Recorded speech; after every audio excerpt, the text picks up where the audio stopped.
नमस्कार, स्वागत है आपका प्रॉपर्टी प्लस दिवाली स्पेशल में। मैं हूं दीपक यादव। 2020 तकरीबन पूरी तरह से कोविड जैसी आपदा की भेंट चढ़ चुका है। कोविड की आपदा ने भारतीय अर्थव्यवस्था को भारी नुकसान पहुंचाया है, लेकिन वहीं इस आपदा में कुछ अवसर भी निकलकर सामने आए हैं।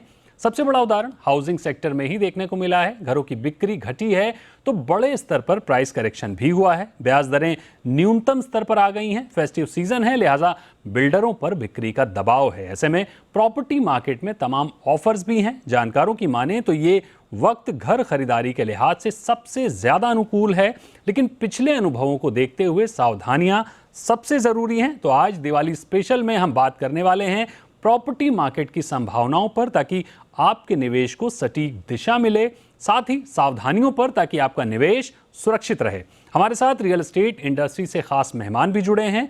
हमारे साथ हैं Arvind Nandan, MD research and consulting Savills India, और Ankita Sood, director research Housing Makaan and proptiger.com से। आप सबका बहुत बहुत स्वागत है, अंकिता जी और अरविंद जी। अरविंद जी, मेरा पहला सवाल आपसे ये होगा कि तमाम इंडस्ट्री दिग्गज, बड़े बैंकर्स होम बाइंग को लेकर काफी बुलिश दिख रहे हैं। उनका कहना है कि निवेश अपनी जगह है, लेकिन घर खरीदने के लिए इससे शानदार समय पहले नजर नहीं आया। आप क्या कहते हैं?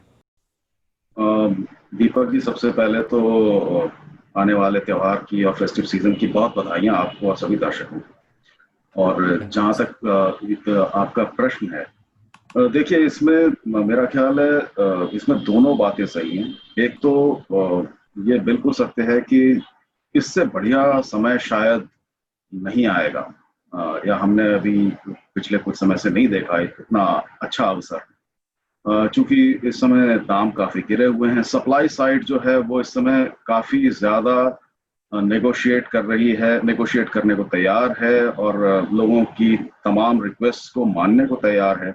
इसलिए खरीदारों के या निवेशकों के पॉइंट ऑफ व्यू से तो ये बहुत अच्छा समय है।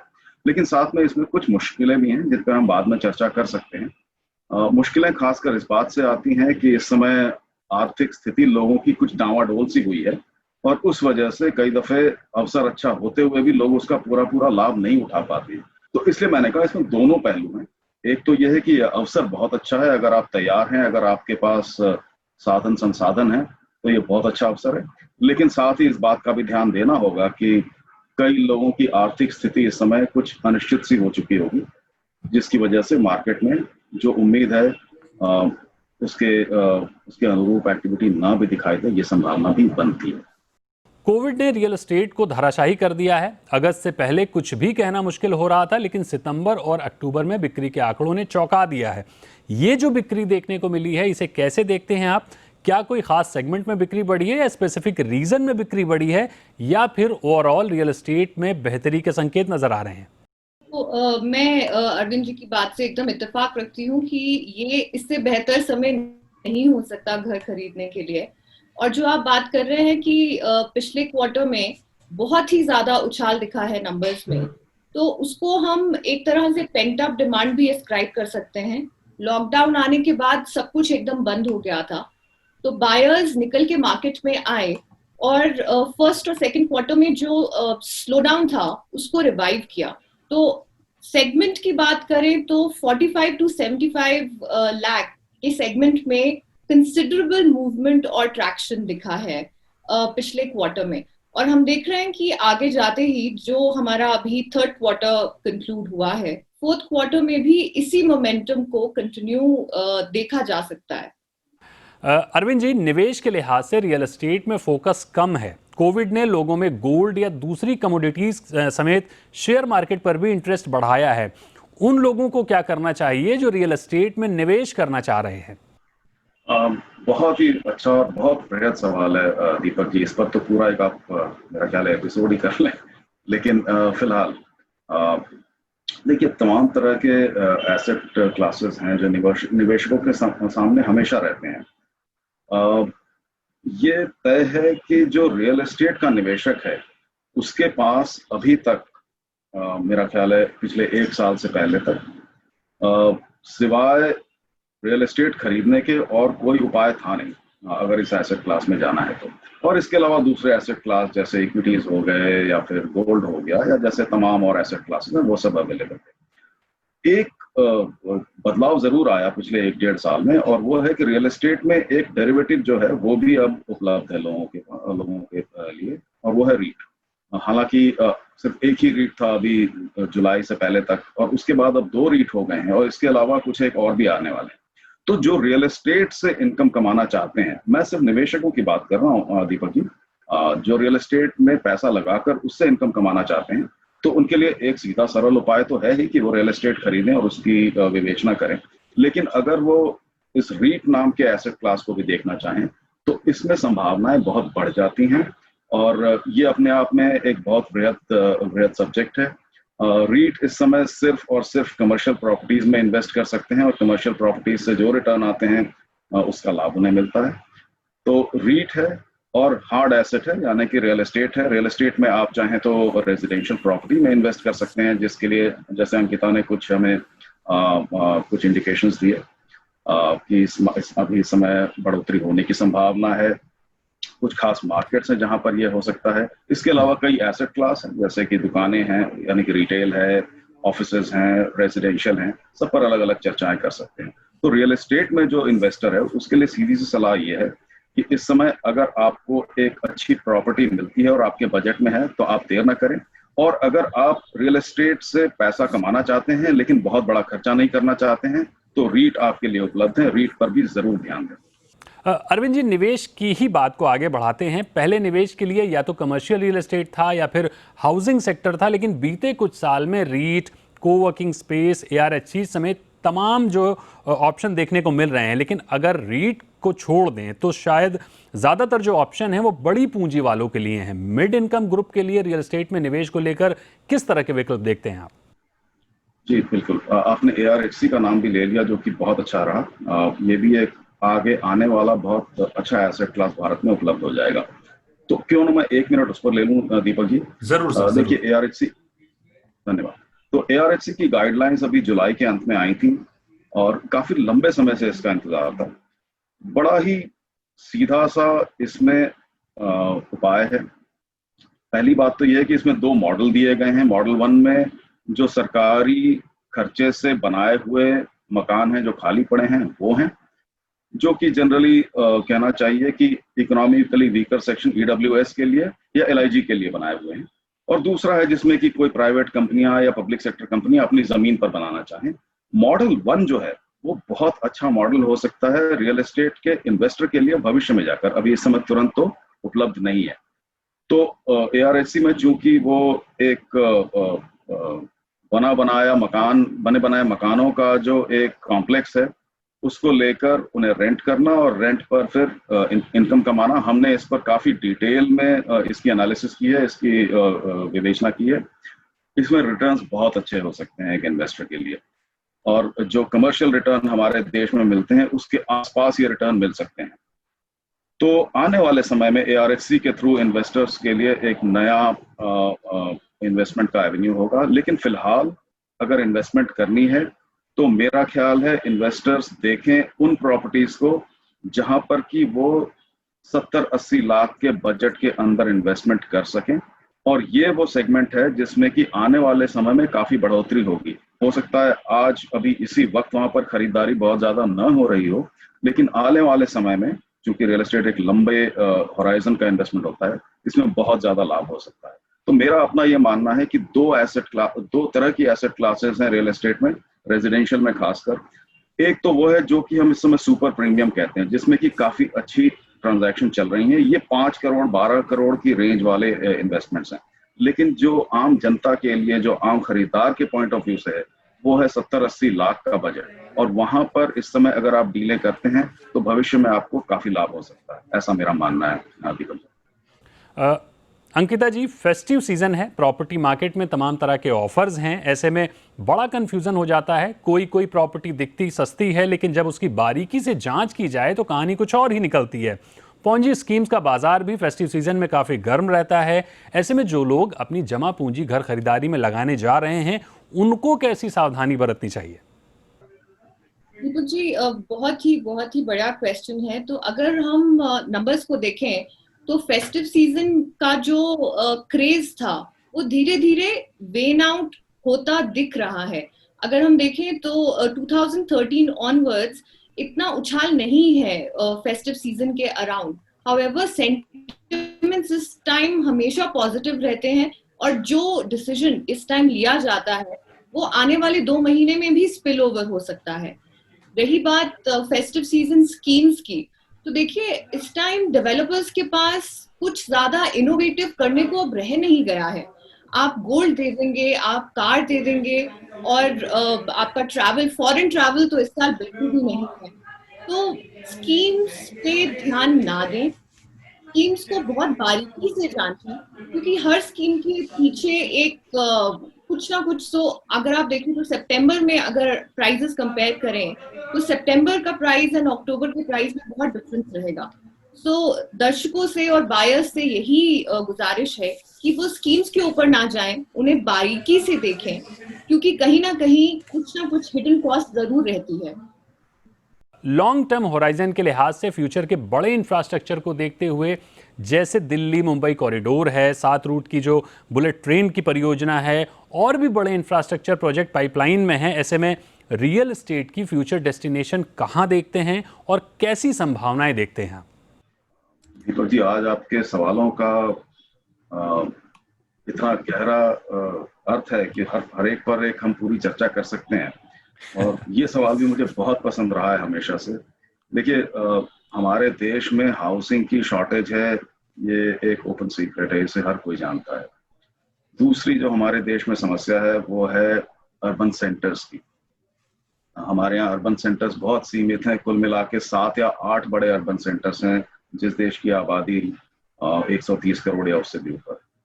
तो आने वाले समय में अगर हमें अपने हाउसिंग शॉर्टेज को पूरा करना है और लॉन्ग टर्म होराइजन से प्लान करना है या सोचना है, तो इसमें कोई शक नहीं है कि हमें डेवलपमेंट वहीं देखनी चाहिए या वहीं होनी चाहिए डेवलपमेंट जहां पर कि बड़े अर्बन सेंटर्स आगे के लिए बन रहे हों या बनेंगे। अब अर्बन सेंटर्स वहीं बनेंगे जहां पर कि सेकेंडरी इंडस्ट्रीज में बढ़ोतरी होगी। सेकेंडरी इंडस्ट्रीज मतलब मैन्युफैक्चरिंग और उससे रिलेटेड लॉजिस्टिक्स वगैरह।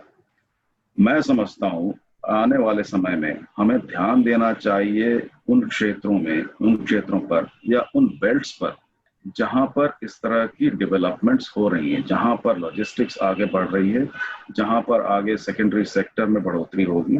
और इस लिहाज से देश में कई नाम हैं दीपक जी। हम अक्सर सिर्फ दिल्ली, बॉम्बे और बेंगलोर तक ही देख पाते हैं, और खासकर बड़े चैनलों में, बड़े कार्यक्रमों में। लेकिन आपके इस चैनल के माध्यम से ये जरूर कहना चाहूंगा एक दफा फिर से कि हमें उन कॉरिडोर्स को देखना होगा। उदाहरण के तौर पर अगर आप देखें तो बैंगलोर को ही ले लीजिए, तो बैंगलोर मैसूर जो पूरा कॉरिडोर बन चुका है, बल्कि उस पर इतनी एक्टिविटी है, उस पर कई सारे मैन्युफैक्चरिंग डेस्टिनेशंस हैं, पुराने डेस्टिनेशंस रीडेवलप होके नए सिरे से बन रहे हैं। एक उदाहरण ये हो गया। इसी तरह आप चले जाइए, अगर चेन्नई चले जाते हैं, एक बड़ा शहर है, वहां से साउथ ईस्ट और साउथ वेस्ट में 2 बहुत बड़े कॉरिडोर्स निकल के आ रहे हैं। इस तरह के उदाहरण जो हैं ये भी आगे आने वाले समय के लिए बहुत अच्छे साबित हो सकते हैं। और अगर हम देश के अंदर चले जाएं, जिसे हम हिंटरलैंड कहते हैं अंग्रेजी में, तो ऐसे तमाम तमाम सारी बेल्ट्स हमें मिल जाएंगी जहां पर ये डेवलपमेंट्स हो रही हैं। कुल मिला के अगर उसका सार निकाल के कहूँ तो मेरा ये कहना है कि जिन जिन क्षेत्रों में भी, जिन जिन जगहों पर भी लॉजिस्टिक्स की डेवलपमेंट आपको होती हुई दिखाई पड़ती है, या आने वाले समय में सेकेंडरी या मैन्युफैक्चरिंग डेवलपमेंट होती दिखाई पड़ती है, उन सब जगहों पर निवेश करना बहुत अच्छा हो सकता है लॉन्ग टर्म होराइजन से। चूंकि आपने पूछा, लॉन्ग टर्म होराइजन्स ये हैं। अब अगर मैं एक थोड़ा सा ऑफ बीट उदाहरण भी दे दूं अंत में इसी विषय पर, तो मुंबई के बाहर हम जैसे चले जाते हैं, तो मुंबई तो अपने आप में एक बहुत सैचुरेटेड बड़ा शहर है, जैसे दिल्ली एनसीआर है। लेकिन मुंबई के बाहर जो नए डेवलपमेंट्स हो रहे हैं, खासकर मैं समझता हूँ पनवेल, खोपोली, खारघर, उस बेल्ट को अगर आप ले लें और पूरा पूना तक चले जाएं, तो वो सारी बेल्ट ऐसी है जहां पर कि इसी तरह की डेवलपमेंट्स हो रही हैं और आगे होने वाली भी हैं। तो आप इस तरह की सारी बेल्ट्स को देखिए। लॉन्ग टर्म से मेरा मतलब 2 या 3 साल नहीं है, उससे भी ज्यादा लंबा समय। और जहां भी आपको इस तरह का होराइजन देखना है, ये सारी बेल्ट्स बहुत अच्छी साबित हो सकती हैं। तो यानी एक बहुत छोटा सा ब्रेक के उस पार हम फिर हाजिर होंगे और जारी रखेंगे दिवाली स्पेशल की चर्चा को और देखेंगे कि इस दिवाली क्या कुछ ऑफर्स हैं या और क्या कुछ संभावनाएं हैं आपके लिए।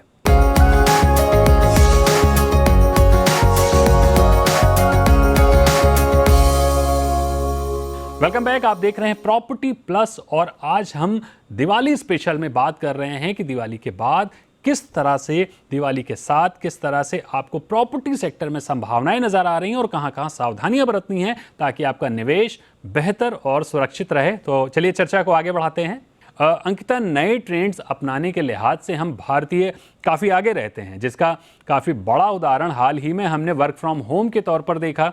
कई रिपोर्ट्स का दावा है कि वर्क फ्रॉम होम से टीयर 2 शहरों का या दूर दराज के इलाकों में डिमांड बढ़ने की संभावना जताई जा रही है। ऐसे में छोटे शहरों में रियल एस्टेट में इन्वेस्टमेंट को आप किस तरह से देखते हैं? कौन से छोटे शहर आने वाले दशक में गेम चेंजर साबित हो सकते हैं?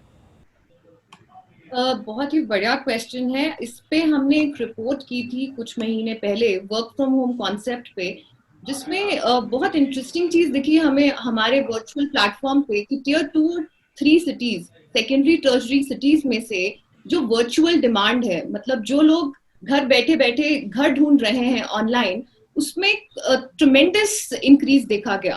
और अगर आप करें चंडीगढ़, अमृतसर, सूरत, विशाखापट्टनम, कोची, इन सब जगहों से बहुत ही ज्यादा व्यूअर्स ऑनलाइन हैं, वो देख रहे हैं कि घर खरीदना और रेंट पे देखने की कोशिश कर रहे हैं। तो अगर आप रेजिडेंशियल की बात करें, वर्क फ्रॉम होम बहुत टू सून होगा कि हम कहें कि इसकी वजह से सारा डायनेमिक्स चेंज हो जाएगा, पर डेफिनेटली एक इंडिकेटर है। लोग जो हैं अब अपने घर चले गए हैं, वहां से काम करने की जो पहले सोच नहीं सकते थे, आप अब अपने घर से काम कर रहे हैं, तो वहां पे अर्न करने के बारे में सोच सकते हैं, आप अपना घर अपग्रेड करने के बारे में सोच सकते हैं। तो work from home is a very strong indicator of picking up demand secondary and tertiary cities में। इसमें मैं अरविंद की बात से बिल्कुल इत्तेफाक रखती हूँ कि जो बेल्ट्स हैं जो हमने कभी सोची नहीं थी, तो जहां पे इकोनॉमिक इंडिकेटर है, जहां पे इकोनॉमिक एंकर आ जाता है मैन्युफैक्चरिंग इंडस्ट्री के तौर पे, वो एरियाज लॉन्ग टर्म में जरूर पिक होंगे क्योंकि अब एक ट्रेंड सेट हो गया है। अरविंद जी, वैसे तो कहा जाता है कि प्रॉपर्टी वहीं खरीदे जहां उसकी देखभाल कर सके। रेंटल प्रॉपर्टी के लिहाज से अगर कोई घर खरीदना चाहे तो देश के टॉप 8 शहरों में बीते 5 साल में जिस तरह का सिनेरियो देखने को मिला है, उस लिहाज से कौन सा शहर रेजिडेंशियल प्रॉपर्टी में रिटर्न देने के मामले में सबसे ऊपर है आपके लिहाज से? दरअसल ये थोड़ा सा जटिल सवाल है दीपक जी। वह ये है, अगर मैं बहुत एक लंबा टाइम फ्रेम ले लूं तो 15 साल 17 साल का अगर मैं टाइम फ्रेम देखूं तो हमारी जो रेंटल यील्ड है यानी कि रेंटल रिटर्न है वो क्रमशः कम होती गई है और कहीं कहीं तो 1.5% सालाना पर उतर आई है। कभी ये 4% के आसपास भी हुआ करती थी, 3.5-4 के आसपास हुआ करती। अब चूंकि ये रेंटल रिटर्न इतनी लो हो गई है, तमाम शहरों में रेंटल इनकम बहुत ज्यादा अट्रैक्टिव नहीं रही है, पर इसके बावजूद कुछ एक शहर हैं जहां पर स्थिति कमोबेश या थोड़ी सी बेहतर है। उसमें एक नेचुरल मुझे नाम बैंगलोर का दिखाई पड़ता है और उसके कई कारण हैं जो मैं आपसे थोड़ी देर में जिनका जिक्र कर सकता हूँ।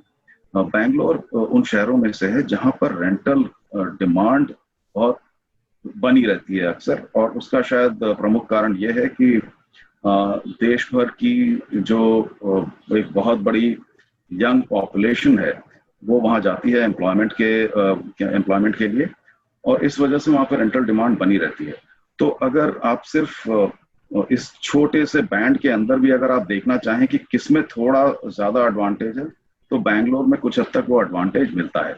इसके अलावा करीब करीब हर शहर में कुछ ऐसे पॉकेट्स जरूर हैं जहां पर आपको कुछ अच्छी रेंटल रिटर्न मिल जाती है या कुछ खास प्रॉपर्टीज में मिल जाती है। तो उनको एक एक करके चर्चा करना तो शायद संभव नहीं हो पाएगा, पर मुंबई में भी चले आए या MMR में चले आए तो कुछ एक ऐसे पॉकेट्स आपको जरूर मिल जाएंगे जहां पर कि आपको रेंटल रिटर्न जो है वो 2-2.5% तक आपको मिल जा सकती है। आप नॉर्थ बॉम्बे के कुछ हिस्सों में चले जाएं या फार सबर्ब्स में चले जाएं तो कुछ एक पॉकेट्स मिल जाते हैं। इसी तरह अगर हम एनसीआर में चले जाते हैं तो कुछ एक पॉकेट्स मिलते हैं। तो हर शहर में कुछ एक पॉकेट्स जरूर हैं, लेकिन जनरली अगर आप सिर्फ एक शहर की बात करना चाहें तो मैं समझता हूँ बैंगलोर एक मार्केट है जो फिलहाल कुछ बैलेंस में है। उतना अच्छा नहीं है जितना कभी होता था रेंटल रिटर्न, लेकिन फिर भी बाकियों के मुकाबले कुछ हद तक बेटर है। इसी तरह से कुछ हद तक पूना भी बेटर रहा है, लेकिन पूना इन दिनों काफी प्रेशर में दिखाई पड़ता है मेरी समझ से। जी बिल्कुल, यानी इस फेस्टिव सीजन प्रॉपर्टी मार्केट घर खरीदार और प्रॉपर्टी में निवेश करने वालों के लिए तमाम संभावनाएं लेकर आ रहा है। विकल्प और ऑफर्स की भरमार है। जो सबसे ज़रूरी बात है वो यह है कि सावधानियां बहुत ज़रूरी हैं। अगर आप अच्छी रिसर्च और बारीकियों के साथ प्रॉपर्टी सेक्टर में निवेश करने जा रहे हैं तो भविष्य के लिहाज से ये काफ़ी फायदेमंद साबित हो सकता है। आज प्रॉपर्टी प्लस दिवाली स्पेशल में इतना ही। अरविंद जी, अंकिता जी, आप दोनों का बहुत बहुत शुक्रिया और दिवाली की ढेर सारी शुभकामनाएं। आप दर्शकों का भी बहुत बहुत शुक्रिया और आप सबको भी दिवाली की ढेर सारी शुभकामनाएं। नमस्कार।